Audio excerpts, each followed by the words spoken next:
Magtanggal naman tayo ng mga dried ng ating mga aglaw ni mga guys. Kasi nga ito, yan, gumaganda na naman sila.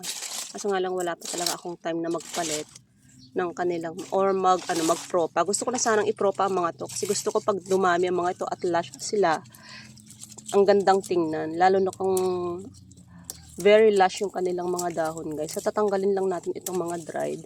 Kasi hindi magandang tingnan. Ayan, aray ko. Mahirap din tanggalin.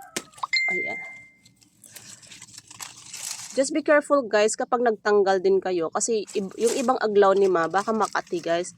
Pero most especially sa ating Dieffenbachia, yung malalaki ang dahon at matatangkad, yun ang mga sobra, makati talaga yung mga nila.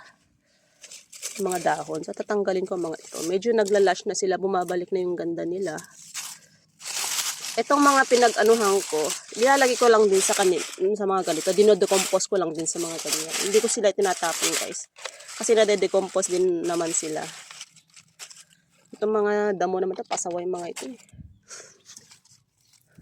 Ewan ko kung anong pangalan na ng mga ito. Tingnan nyo, skeleton, nag-ano na siya, very tangkad-tangkad na naging kawayan na siya. So ito, pwede ko na ipropa ang mga yan.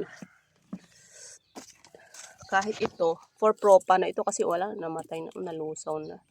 Propa na matigas pa naman sila. So, pwede kong ipropa yan. Di ba nawala ang dahon? Dami kong alala. Nangyayari. Ala. Sa aking granites, guys. Oh. Ay, nako. Ito, talagang nawala na. Talagang, sino ka kaya? Bakit nalusaw? Nalusaw, guys. Oh. Ewan ko kung may natira pa. Parang wala na. Di ba ang dami kong nalusaw na halaman ito? Tapos ito. Kush. Wala na talaga. Dami. Kaya kung ang dami kong natira na yung mga vacant na pot. Yung iba sira na rin kasi syempre yung mga pot hindi naman nagtatagal palagi na Ay,